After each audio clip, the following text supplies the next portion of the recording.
कल हम लोगों ने घेरन संहिता में षटकर्म वाला देखा था, षटकर्म से शुरू किया था। आज एक क्वेश्चन से शुरू करते हैं। कल ही प्रोविजनल आंसर की आया है, जो लास्ट भी पेपर हुआ था 7 जनवरी को, उसमें एक क्वेश्चन पूछा गया 7 जनवरी 2025 को, जो दिसंबर 2024 वाला था। उसमें एक क्वेश्चन पूछा गया जो आपके स्क्रीन पर है। ऊर्ध्वायो भ्रमते यद्वद घटी यंत्रम गवाम वसात तद्वद कर्म वसात जीवो भ्रमते जन्म मृत्यु भी। यह श्लोक घेरन संहिता से लिया घेरन संहिता। और पिछली बार भी जब हमने पढ़ाया था तो आपके स्क्रीन पर उसमें लिखा भी हुआ है, अगर घेरन संहिता में उसमें आए तो दिसंबर 24 के बैच के लिए जो हमने पढ़ाया था उसमें हमने ये लिखा हुआ था कि परीक्षा में पूछा जा सकता है। ऊर्ध्वायो भ्रमित यद्वद घटियंत्रम गवाम वसात किस शास्त्र से लिया गया है। संजोग से ऐसा हुआ, जो क्वेश्चन हमने जो पढ़ाया हमने वही क्वेश्चन वही चीज पूछा गया है। सेम देखिए यहाँ पर लिखा हुआ है, परीक्षा में पूछा जा सकता है। ये आप पुराना वीडियो भी देखेंगे तो उसमें भी आपको मिल जाएगा, और वही ये मंत्र लेकर के आपसे पूछा गया। तो कुछ चीजें जो बाकी ग्रंथों से अलग होती हैं उसके पूछने की गुंजाइश होती है। तो ये क्वेश्चन फिर हमने अभी यहाँ पर डाला है। तो ये है घेरन संहिता से। कुछ क्वेश्चन और भी हैं घेरन संहिता के। पीवाईक्यू जो कल बात हो रही थी अलग अलग ग्रंथ के, पीवाईक्यू तो हम निकाल कर रखते ही हैं। घेरन संहिता के कई पीवाईक्यू। दंत धोती अभी हम लोगों ने पढ़ा नहीं है, उसको पढ़ेंगे तो ये क्वेश्चन देख लेंगे। वसंत धोती के देख लेंगे, उसका नेति के भी क्वेश्चन है। तो पीवाईक्यू है ये घेरन संहिता का। जैसे हठ प्रतिपिका का पूरा पीवाईक्यू हमने कर लिया हुआ था पढ़ने के दौरान ही, और अलग से भी बाद में करा दूंगा, तो वो इसका भी हमने निकाला हुआ। और आपका डिमांड था कि इसका एक ऑनलाइन टेस्ट भी हो जाए, वो भी कर लेंगे। अंतर धोती के बाद आज हम लोग दंत धोती से आगे बढ़ेंगे। दंत धोती में कहा गया है, दंत मूलम जिह्वा मूलम रंध्रे च कर्ण युग्मयोः कपाल रंध्रम पंचैते दंत धोती विधीयते। दंत धोती यहाँ लिखा ही हुआ है पंचैते दंत धोती, यानी दंत धोती 5 प्रकार से बताई गई हैं। 5 में कौन कौन से हो गए? दंत मूल हो गया, दांतों की सफाई करना। जिह्वा मूल, जिह्वा की सफाई करना। कर्ण रंध्र में 2 कहा गया, 2 कान के छिद्र हैं, रंध्र हैं, तो इसको 2 गिना गया। तो दांत हो गया, जीभ हो गया, 2 कान के हो गए, 4 तो यही हो गए। और एक हो गया 5वां कपाल रंध्रम। तो 5वां कपाल रंध्रम मिला करके दंत धोती के 5 प्रकार माने जाते हैं। दंत धोती जिह्वा मूल, तीसरा चौथा कर्ण रंध्र मानेंगे, 5वां कपाल रंध्र मानेंगे। ये कंफ्यूजन कई बार होती है, इसको कंफ्यूजन को दूर कर लीजिए। अब एक एक करके हम लोग देखते हैं दंतमूल धोती कैसे करते हैं, फिर जिह्वा मूल धोती, फिर कर्ण मूल धोती देखेंगे, फिर हम लोग कपाल रंध्र देखेंगे। तो ये भी मनी मन याद करना पड़ेगा आपको कि दंत धोती के 5 प्रकार में कौन कौन से हैं। तो 2 बार 4 बार बोल जाइए, दंत मूल, जिह्वा मूल, कर्ण रंध्र, कपाल रंध्र। दंत मूल, जिह्वा मूल, कर्ण रंध्र, कपाल रंध्र, दंत मूल। और वैसे अगर ये याद करने के लिए, समझने के लिए है, तो दंत मूल धोती की बात हो रही है तो दांतों की सफाई, जिह्वा मूल धोती जिह्वा की सफाई, कर्ण रंध्र दोनों कान की सफाई, और फिर कपाल रंध्र की सफाई। तो ये दंत धोती के अंतर्गत इसका आ गया।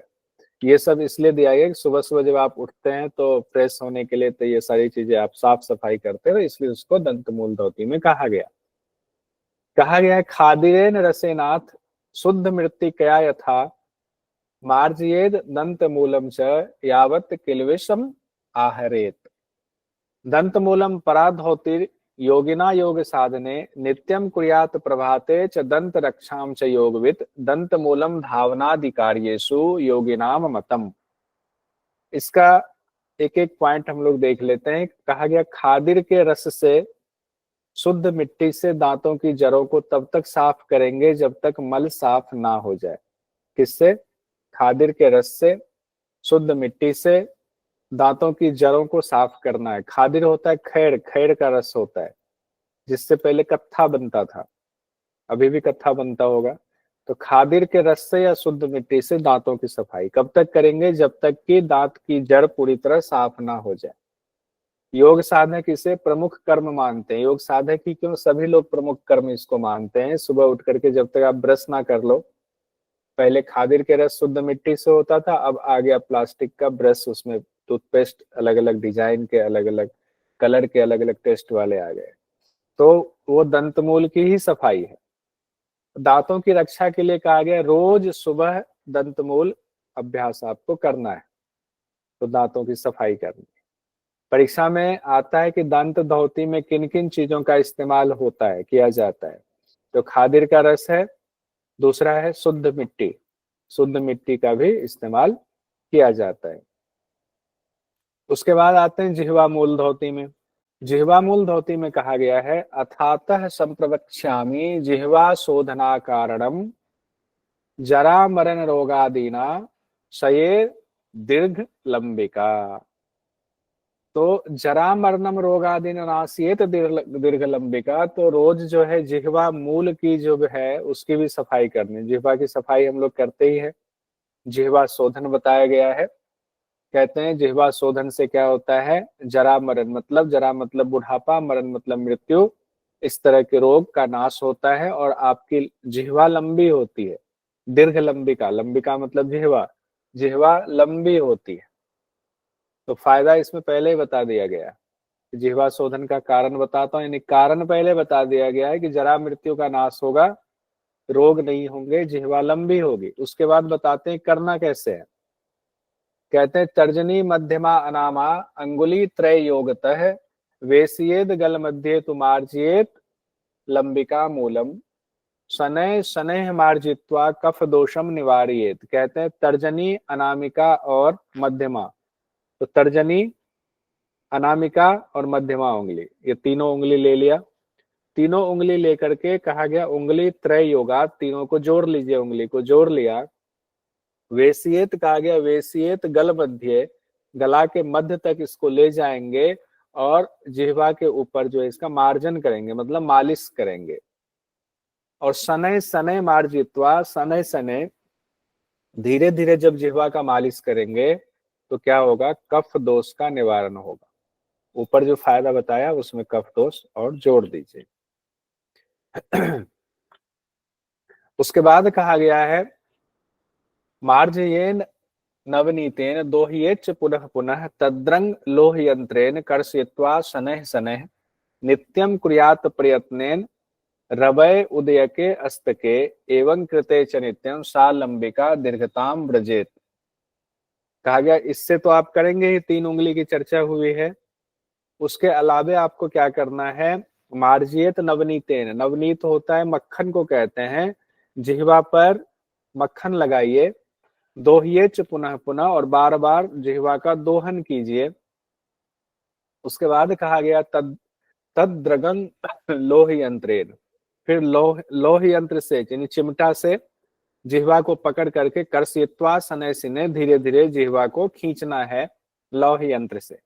नित्यम कुर्यात प्रयत्नेन, रोज जब आप इसका अभ्यास करेंगे, वो भी कब कब कहा गया है, रवय उदय के अस्त के, रवि मतलब होता है सूर्य, उदय के और अस्त के। तो सूर्य जब उदय हो रहा है तब इसका अभ्यास करना है, और सूर्य जब अस्त हो रहा है तब इसका अभ्यास करना है रोज।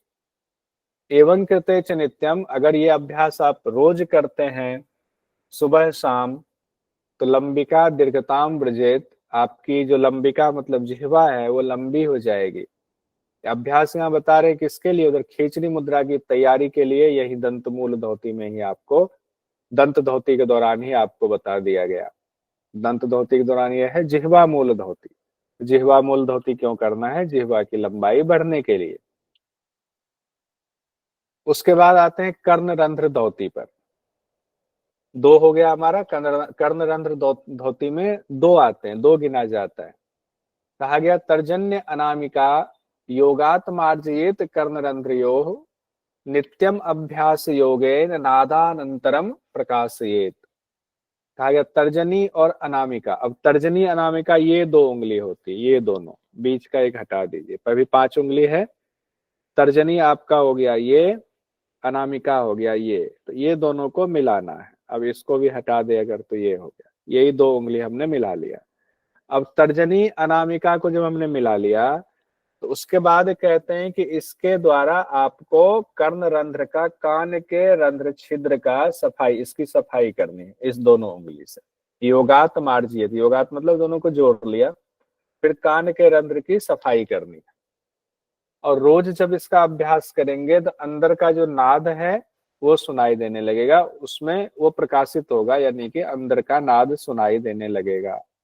तो ये ध्यान रखिएगा, ये अभी हम लोग जब रिवीजन में आएंगे तो उसमें ये सारा आएगा। तर्जनी अनामिका को मिलाएंगे, दोनों कानों के छिद्र की सफाई करेंगे, नित्य अभ्यास से नाद की अनुभूति होती है, नाद सुनाई देने लगता है। कर्णरंध्र भी दो हो गया।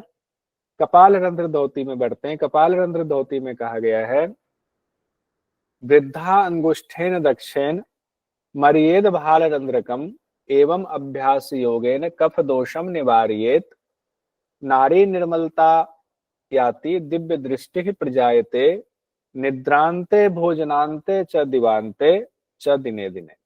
ये लाइन महत्वपूर्ण है, यहां से क्वेश्चन आ सकता है, तो इसको ध्यान रखिएगा। एक ऊपर आया था रवये उदय के अस्त के, कौन से अभ्यास में आया था रवये उदय के अस्त के? ये जिह्वा मूल का जो आप जिह्वा जिह्वा मूल धोती, में आया था, जिह्वा तो वो मूल भी का। अगर लाइन आ जाए, कुछ जो लाइन अलग है उन लाइनों को हमें संस्कृत वाले को भी ध्यान रखना पड़ेगा। तो ये निद्रांते भोजनांते च दिवांते च दिने दिने कहा गया है कि इसमें कपाल रंध्र धोती में। अब अभ्यास देखते हैं क्या कहा गया। कहते हैं दाहिने हाथ के अंगूठे से कपाल रंध्र का मार्जन करना चाहिए। कई जगहों पर लिखा हुआ है वृद्धांग अंगुष्ठे का कि मुट्ठी बनाएंगे और मुट्ठी बना करके जो है हथेली का कप बनाते हुए इसका मार्जन करना है। कई जगहों पर लिखा है वृद्धा अंगुष्ठेन, तो अंगूठे के लिए इस्तेमाल किया गया कि नहीं, इसका अर्थ अंगूठा है और इससे जो है मार्जन करना है भाल रंध्र का। अब इसका सही अर्थ लगाना मुश्किल है, जब तक गुरु ना मिले तो इसका सही अर्थ नहीं बता सकते हैं कपाल रंध्र धोती कैसे की जाती है। तो हम लोग जो शब्द लिखा है उसके हिसाब से चलेंगे। कपाल रंध्र धोती जब करते हैं तो इसके अभ्यास से कफ दोष निवार्येत, कफ दोष का निवारण होता है, नारी निर्मलताम, नारियों की निर्मलता आती है, और दिव्य दृष्टि प्रजायते, ये इंपॉर्टेंट है, दिव्य दृष्टि किससे आती है? कपाल रंध्र धोती से दिव्य दृष्टि आती है। कफ दोष का निवारण हो गया, नारियों की शुद्धि हो गई, दिव्य दृष्टि मिलती है। अलग से इसको लिखिएगा जो इंपॉर्टेंट है।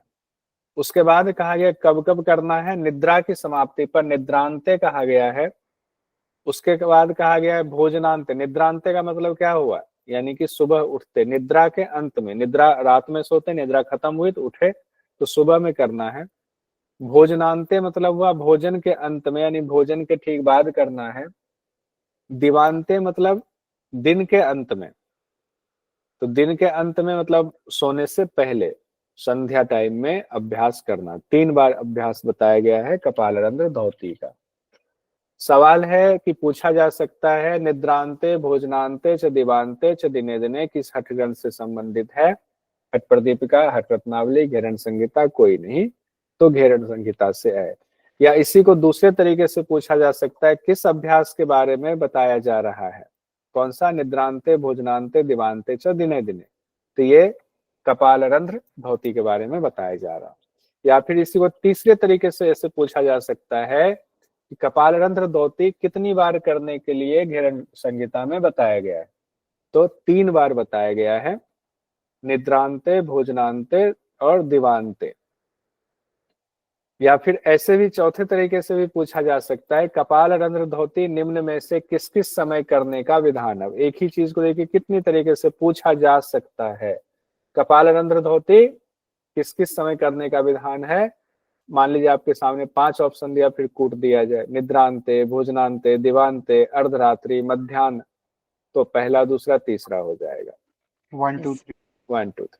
तो अब ये तो क्वेश्चन हमने ऐसा बनाया, आप भी चाहो तो क्वेश्चन जो ग्रुप है आपके, ग्रुप डिस्कशन का, उसमें इस तरह से आप भी क्वेश्चन निकाल करके उसमें डिस्कस कर सकते हो।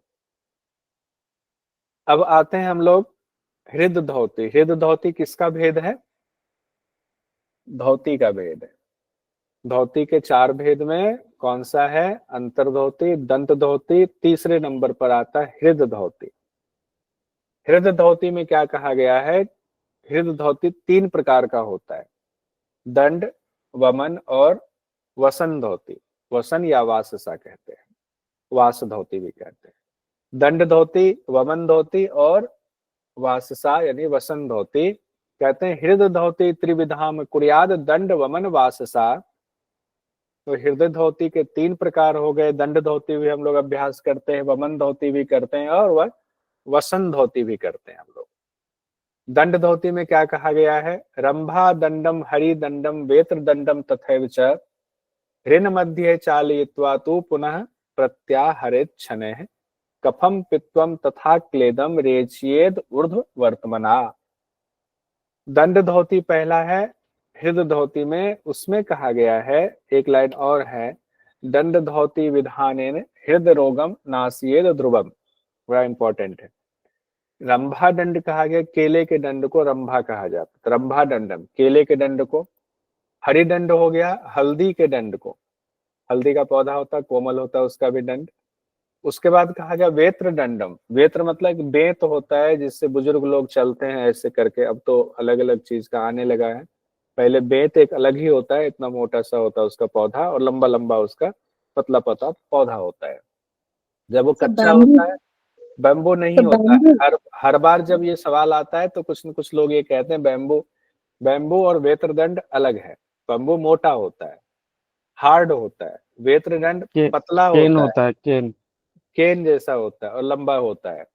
और उसकी कुर्सियां भी बनती है बेत्र की, और बुजुर्ग लोग उसको डंडा के तौर पर उसको ऐसे इस्तेमाल करते हैं। और एक बार लेकिन रंभा रंभा दंड एक बार दोबारा बताना कौन सा है? रंभादंड केले का दंड हो गया। केला होता है, केले का तना होता है पौधा, उसके बीच में जो आप कोमल वाला हिस्सा निकाल लीजिए उसको रंभादंड कहा जाता है। कई जगहों पर रंभादंड का दूसरा अर्थ भी लगाया गया है। जो केले का पत्ता निकलता है शुरुआत में, वो एक दूसरे वो ऐसे होता है, गोल सा मुड़ा हुआ होता है, तो उसको भी कहा गया कि जब वो मुड़ा हुआ है तो वो रंभादंड कहेंगे। लेकिन एक शब्द में कहें तो केले के डंठल को रंभादंड कहा जाता है। हरी दंड हो गया हल्दी का डंठल, वेत्र दंड हो गया बेत का डंठल। ये बांस नहीं है, बस इतना ध्यान रखेंगे, कहीं नहीं तो गड़बड़ हो जाएगा। बांस और बेत में बहुत अंतर है। अब क्या करना है, तीनों दंड में से कोई भी आपने ले लिया। हृन मध्य चालित्वा, उस दंड को हृदय के मध्य तक ले जाएंगे मुख के द्वारा, और बार बार उसको चलाएंगे, घुसाएंगे बाहर निकालेंगे, घुसाएंगे बाहर निकालेंगे, ये कहा गया है। इससे क्या होता है, कफ पित्त रोग और क्लेद रोग तीनों का, कफ पित्त और क्लेद का मुंह से रेचन करना चाहिए। रेचियेद ऊर्ध्व वर्तमना, कफ का, पित्त का, क्लेद का रेचन कर देना चाहिए मुंह के द्वारा। और दंड धोती से क्या होता है, हृदय रोग का नाश होता है, इसमें कोई संशय नहीं है। तो एग्जाम में जो पूछा जाता है वो 3 ये जो शब्द हैं आपके, रंभादंड, हरिदंड और वेत्रदंड, ये संस्कृत में भी हो सकता है पूछ दे, या तो फिर इसका हिंदी वाला शब्द पूछ दे, यहाँ से पूछा जाता है। तो इसको मार्क कर लीजिएगा इंपॉर्टेंट में। उसके बाद हृद धोती का दूसरा है वमन धोती। वमन धोती में क्या कहा गया है, भोजनांते पिबेद वारी चाक चकंठम पूरितम सुधि ऊर्ध्वाम दृष्टिम क्षणम कृत्वा तज्जलम वमयेत पुनः नित्यम अभ्यास योगेन कफ पित्तम निवारियेत। कहते हैं भोजन के अंत में, अब देखिए वमन धोती बिल्कुल अलग बताया गया है।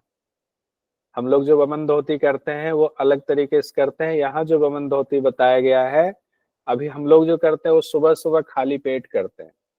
घेरन संहिता में कहा गया है खाली पेट नहीं, जब भोजन आपने कर लिया, भोजन कंप्लीट हो गया, तब आप क्या कीजिए, कंठ तक पानी पी लीजिए और ऊपर दृष्टि कीजिए, ऊर्ध्वाम दृष्टि, दृष्टि ऊपर कीजिए क्षण भर के लिए, क्षणम, और फिर क्या कीजिए, मुंह से उस पानी को निकाल दीजिए। वमयेत पुनः, उस पानी को, उस जल को निकाल दीजिए।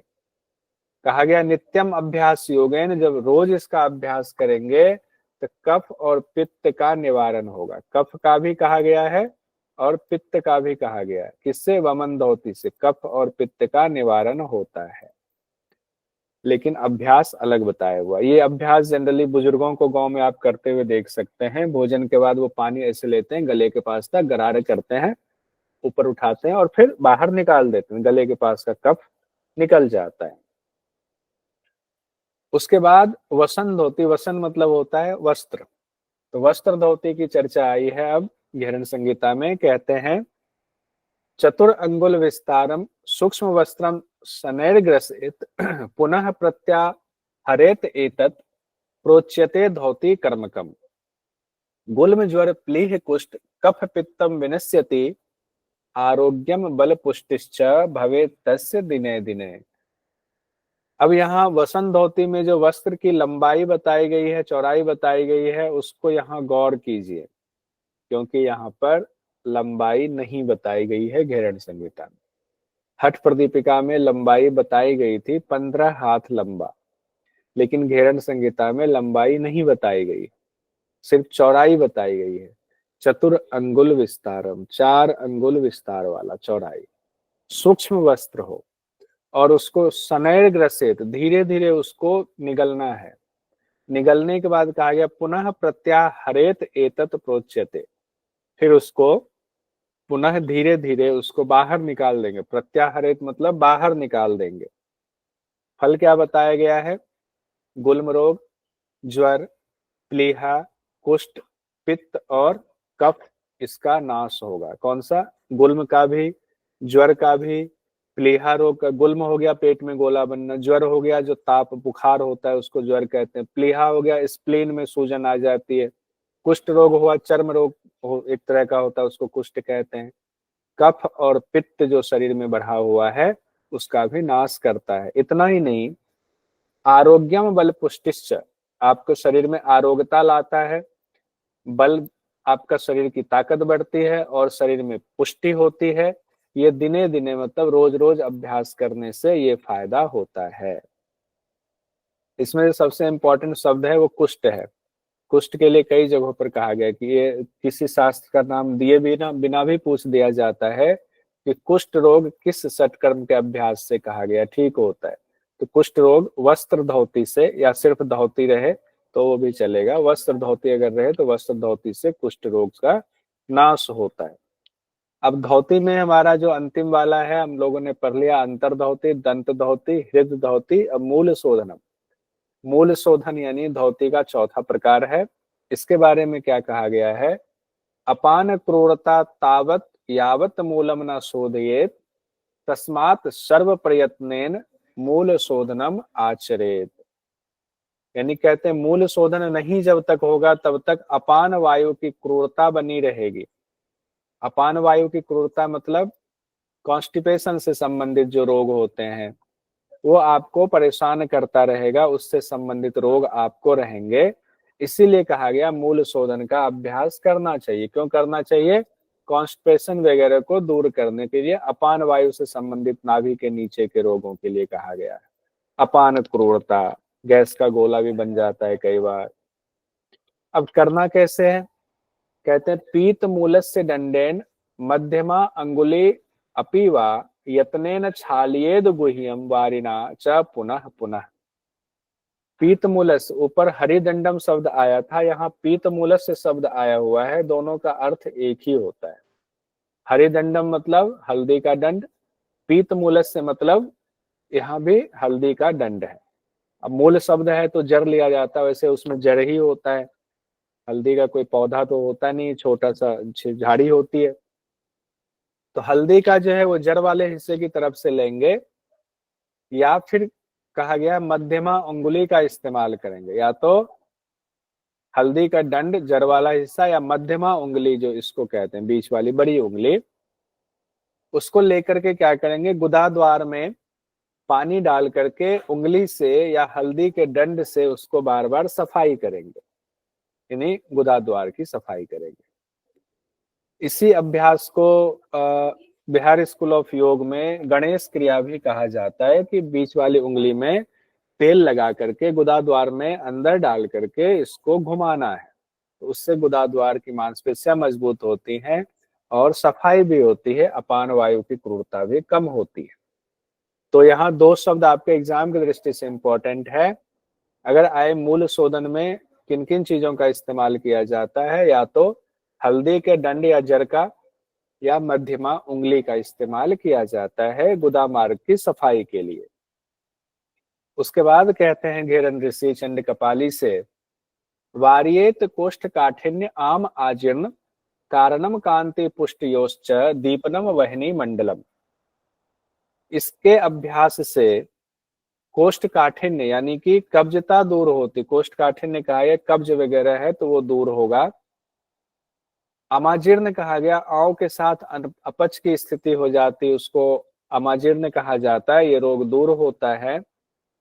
कांति बढ़ती है, कारणम कांति पुष्टयोश्च, पुष्टि होती है, कांति शरीर की बढ़ेगी, चेहरे की बढ़ेगी, पुष्टि होती है शरीर की। दीपनम वहनी मंडलम कहा गया, वहनी मंडल यानी कि शरीर की, यहाँ जठराग्नि लिखा हुआ है इसको ब्रैकेट में कर देते हैं, वहनी मंडल कहा गया शरीर की अग्नि बढ़ती है, या इसको इस संदर्भ में लें कि शरीर की अग्नि जो मंद थी वो दीप्त हो जाती है, वो बैलेंस हो जाती है। धोती कंप्लीट हो गया।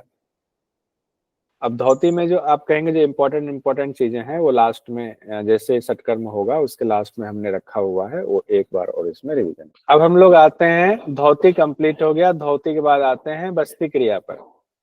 बस्ती क्रिया में क्या कहते हैं, घेरन संहिता में जल बस्ती और शुष्क बस्ती यानी कि जल बस्ती और स्थल बस्ती दोनों बताए गए हैं। कहते हैं जल बस्ती शुष्क बस्तिर बस्ती च द्विविधो स्मृतो जल बस्ती जले कुर्यात शुष्क बस्ती सदाक्षितो। कहते हैं बस्ती दो प्रकार की बताई गई है, जल बस्ती और शुष्क बस्ती। जल बस्ती को जलम बस्ती जले कुर्यात और शुष्क बस्ती सदाक्षितो। तो जल बस्ती हमेशा जल में करते हैं, और जो स्थल बस्ती है उसको हम लोग करते हैं छितो, मतलब कहा गया जमीन पे, भूमि पे। छितो मतलब भूमि पे करते हैं, पृथ्वी पर किया जाता है। किसको, शुष्क बस्ती को, या उसको स्थल बस्ती भी कहते हैं। तो बस्ती के दो भेद हो गए, जल बस्ती और शुष्क या स्थल बस्ती। पहले हम लोग जल बस्ती देखते हैं। घेरन ऋषि पहले जल बस्ती के बारे में बता रहे हैं। कहते हैं नाभि मग्न जले पायुन्य न्यस्तवान उत्कट आसनम आकुंचनम प्रसारम च जलबस्तिम समाचरेत प्रमेहम च उदावर्तम क्रूर वायुम निवारयेत भवेत स्वच्छंद देहश्च कामदेव समो भवेत। कामदेव के समान देह हो जाता है। पहले कहते नाभि तक जल में जाएंगे, फिर पायु मतलब कि कहा गया उत्कट आसन लगाएंगे, और फिर कहा गया है पायु को पर ध्यान ले जाएंगे और उसको आकुंचन प्रसारण करें। पायु मतलब रेक्टम मसल्स को कहते हैं, गुदा द्वार को कहते हैं। नाभि तक जल में गए, उत्कट आसन लगाया, चेयर पोज के जैसा उत्कट आसन होता है, थोड़ा सा नीचे झुक गए तो, और उत्कट आसन लगा करके क्या करना है, आकुंचनम प्रसारम च जलबस्तिम समाचरेत, गुदा द्वार का आकुंचन करेंगे और प्रसारण करेंगे, खोलेंगे। उससे क्या होगा, पानी जो है गुदा द्वार के अंदर जाएगा, फिर निकलेगा तो गुदा द्वार की सफाई हो जाएगी। ये जल बस्ती में कहा गया। इसके फायदे लाभ क्या बताए गए हैं, प्रमेहम च उदावर्त क्रूर वायुम निवारयेत। प्रमेह रोग कहा गया है। प्रमेह कहा जाता है गुप्त रोग से संबंधित, यौन रोग कहते हैं, या गुदा द्वार से संबंधित रोग भी कह सकते हैं। उदावर्त को भी कहा गया गुदा द्वार का रोग, उसे प्रमेह को हर जगह पर यौन रोग ही कहा गया है। उसके बाद क्रूर वायु निवारियत कहा गया, अपान वायु जो नाभि से नीचे है उसमें कोई विसंगति आ जाए तो उससे जो कोई रोग हो जाता है तो उसको क्रूर वायु निवारियत कहा गया है। भवेत स्वच्छंद देह, शरीर स्वच्छ हो जाता है, और इतना स्वच्छ हो जाता है कि शरीर कामदेव के समान हो जाता है स्वच्छ होकर के। जल बस्ती के बाद हम लोग आते हैं शुष्क बस्ती पर। शुष्क बस्ती को ही कहते हैं स्थल बस्ती। जल बस्ती हम लोगों ने उत्कट आसन में किया, और शुष्क बस्ती यानी स्थल बस्ती हम लोग पश्चिमोत्तान आसन में करते हैं। लिखा हुआ है, घेरन ऋषि कहते हैं पश्चिमोत्तान तो बस्तिम चालयित्वा शनैः शनैः अश्वनी मुद्रया पायुम आकुंचयेत प्रसारयेत एवं अभ्यास योगेन कोष्ठ दोषो न विद्यते विवर्धयेत जठराग्नि आमवातम विनाशयेत। कहते हैं पश्चिमोत्तान आसन कीजिए, और बस्ती यानी कि गुदा मार्ग वाले हिस्से को धीरे धीरे चलाइए। उसी के लिए यहाँ पर शब्द इस्तेमाल किया गया है अश्विनी मुद्रया। अश्विनी, ऊपर तो सिर्फ आकुंचन प्रसारण कहा गया था, पायु का आकुंचन प्रसारण करेंगे जल बस्ती में। स्थल बस्ती में सीधे शब्द दिया हुआ है अश्विनी मुद्रा का, और उसके बाद पायु मतलब कि गुदाद्वार को पायु कहते हैं, लिंग को उपस्थ कहते हैं। तो पायु का आकुंचन करना है और प्रसारण, आकुंचन मतलब एकदम टाइट कर लेना, और प्रसारण मतलब ढीला छोड़ करके और प्रसारित करना। तो अश्विनी मुद्रा के द्वारा गुदाद्वार को आकुंचन करना, प्रसारित करना है शुष्क बस्ती में। कहते हैं इसके अभ्यास से क्या होगा, एवं अभ्यास योगेन कोष्ठ दोषो न विद्यते। कोष्ठ दोष जो है आपके, अगर पेट से संबंधित, कब्जियत से संबंधित दोष है तो वो नहीं होगा। जठराग्नि यह शब्द आया हुआ है, जठराग्नि विवर्धित विवर्धित होता है, जठराग्नि बढ़ती है, और कहा गया है आम वात रोग नहीं होता है, गैस की वजह से वात रोग एक होता है, आम वात कहते हैं, उसमें गठिया से मिलता जुलता है, ज्वाइंट पर ये रोग हो जाता है। तो आम वात जो रोग है उसका समन होता है। कौन कौन से रोग हो गए स्थल बस्ती से, कोष्ठ दोष, जठराग्नि प्रज्वलित होती है, आम वात का समन होता है। अब इसमें दोनों चीज, एक चीज ध्यान रखिएगा, एक में अश्विनी मुद्रा शब्द कहा गया है, एक में नहीं कहा गया है। परीक्षा की दृष्टि दोनों का अर्थ एक ही है, कहा दोनों में गया है, लेकिन एक में शब्द इस्तेमाल किया गया है, एक में नहीं किया गया है। परीक्षा में ये सब चीज पर गौर कर लिया जाता है। अब हम लोग आते हैं नेति पर। नेति भी देख लेते हैं। कहते हैं वितस्तिमानम सूक्ष्म सूत्रम नासा नाले प्रवेशयेत मुखात निर्गमयेत पश्चात प्रोच्यते नेति कर्मकम साधनात नेति कार्यस्य खेचरी सिद्धि आपनुयात। बहुत इंपॉर्टेंट है ये। कफ दोषा विनश्यन्ति दिव्य दृष्टि प्रजायते। अब यहाँ दोनों ही लाइन इंपॉर्टेंट है, इसको मार्क कर लीजिए। अगर ये आ जाए साधनात नेति कार्यस्य खेचरी सिद्धिम आपनुयात, किस ग्रंथ में कहा गया है? अब इसमें नेति शब्द है तो इसके चांस कम है कि किस अभ्यास के लिए कहा गया, क्योंकि नेति तो दिया ही हुआ है। इस बात के चांस हैं कि ये किस ग्रंथ में है, हठघेरन संहिता में। अब हो सकता है कई बार एग्जामिनर ये दे दे इस मंत्र को दे करके किस क्रिया के लिए कहा गया है, तो वो तो नेति है। अगर तोड़कर आप थोड़ा सा भी पढ़ना चाहेंगे, थोड़ा ध्यान लगाएंगे, तो नेति के लिए कहा गया। अब एग्जाम में इससे एक और क्वेश्चन पूछा जाता जो कई बार आया हुआ है कि खेचरी की सिद्धि किस सटकर्म के अभ्यास से बताया गया है? खेचरी की सिद्धि, तो खेचरी बताया गया नेति कर्म के अभ्यास से बताया गया है। और दूसरी बात, नेति में उतना ही नहीं, कफ दोष का तो नाश होता ही है, दिव्य दृष्टि भी आपको मिलती है। कफ दोष का नाश होता ही है, दिव्य दृष्टि प्रजायते, दिव्य दृष्टि भी होती है। क्रिया में कहा गया है इसके, एक वितस्ती लंबा सूक्ष्म धागा नासिका से डाले, मुख से बाहर निकाले, यानी सूत्र नेति जो हम लोग करते हैं उसकी चर्चा है। फल में है खेचरी की सिद्धि होती है, कफ दोषों का निवारण होता है और दिव्य दृष्टि प्राप्त होती है। एक क्वेश्चन मेरे ख्याल से इसमें पूछा गया है, अभी जो पेपर हुआ है उसमें नेति से ये क्वेश्चन अभी पूछा गया था, 7 जनवरी को जो पेपर हुआ था। घेरन संहिता में नेति कर्म के लाभ बताए गए हैं। जठराग्नि प्रदीप, कफ दोष का नाश, नाड़ियों की निर्मलता, खेचरी की सिद्धि, कामदेव के समान रूपवान। कौन कौन सा होगा बताइए? 3 ठो होगा इसमें, हम बता रहे हैं।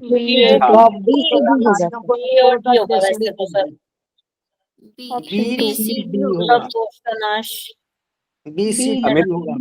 अमित जी 3 क्यों होगा? बी सी और डी क्यों होगा? बी सी सर, कफ दोष का नाश हो सकता है ना, और खेचड़ी सिद्धि होगा। नाड़ियों की निर्मलता कही गई है? नहीं सर, खेचड़ी सिद्धि और कफ दोष का नाश। देखिए जठराग्नि नहीं कहा गया, कफ दोष है, नाड़ियों की निर्मलता नहीं है, खेचड़ी की सिद्धि है और दिव्य दृष्टि। दिव्य दृष्टि तो दिया नहीं गया है। कफ दोष का नाश और खेचड़ी की सिद्धि होगी, बी और डी होगा। तो दूसरा ऑप्शन इसका सही होगा। खेचड़ी की सिद्धि, कफ दोष का निवारण, दिव्य दृष्टि प्राप्त होती है। तो इसमें 2 ही है ना, खेचड़ी सिद्धि और आपका आया कफ दोष का नाश, 2 ही तो है, तो ये दूसरा होगा। देखिए एक क्वेश्चन और ऊपर गया, वो भी देख लेते हैं। हाँ ये देखिए, ये वाला क्वेश्चन अभी आया था। वास धोती, वसन धोती का कहा गया, वास धोती से निम्नलिखित में से किस रोग का उपचार किया जाता है? तो जरा देखिए, तो इसमें से इस क्वेश्चन को भी हम लोग कर लेते हैं। वसन धोती अभी हम लोगों ने पढ़ा, वास धोती से निम्नलिखित में से किस रोग का उपचार किया जाता है? गुल्म, ज्वर, प्लीहा, कोष्ठकाठिन्य, कुष्ठ। सर तो सब में है। B C BCE A B C E. Option sir. ये सी डी होगा। E अच्छा, इसमें से इसमें आता, देखिए जब ऐसा हो ना, 5 ऑप्शन दिया है और कोट में 4 दिया हुआ, तो एक ढूंढिए कौन सा नहीं है। ठीक है, तो कौन सा नहीं है वो ढूंढ लेंगे तो निकल आएगा। कोष्ठकाठिन्य नहीं है। कोष्ठकाठिन्य नहीं है, कोष्ठकाठिन्य नहीं है। तो डी जिसमें नहीं है, देखिए डी किसमें है? ए बी सी ई, इसमें नहीं, बाकी सब में डी है, तो पहला ऑप्शन होगा।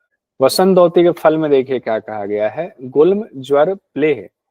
गुल्म है, ज्वर है, प्लेह है, कुष्ठ है, कफ है, पित्त है, ये बात कही गई। तो गुल्म है, ज्वर है, प्लीहा रोग है, कुष्ठ रोग है, कुष्ठ भी दिया हुआ। कोष्ठकाठिन्य तो कहीं है ही नहीं। कोष्ठकाठिन्य क्या होता है? कब्जियत वाला होता है ना, तो वैसे भी वसन धोती से कब्जियत का कोई लेना देना है नहीं, तो कोष्ठकाठिन्य छोड़ करके बाकी चारों होगा। तो ए बी सी ई पहला वाला ऑप्शन आपका हो गया। दंत धोती में दांत की जड़ को किसके चूर्ण से मलना चाहिए? ये क्वेश्चन भी पूछा गया था अभी 7 जनवरी को। खादेर का पौधा, मिट्टी था, मिट्टी तो इसमें दिया नहीं है, तो इसमें चूंकि एक ही लेना, चूंकि ये कूट वाला है नहीं, एक ऑप्शन सही लेना है। हरी डंडम हुआ, हरी मतलब हो गया आपका ये हल्दी का दंड, बेत दंड हो गया, केला हो गया रंभा दंड, खादिर का पौधा, तो 14 वाला ऑप्शन इसका सही है। तो देखिए कितना क्वेश्चन षटकर्म से पूछा जाता है घेरन संहिता में। एक ही बार नहीं, बार बार, एक बार किसी बार नहीं पूछा गया तो अगली बार जरूर पूछा जाएगा, ये ध्यान रखिएगा। कितनी बार क्वेश्चन पूछा जाता है क्या कहना।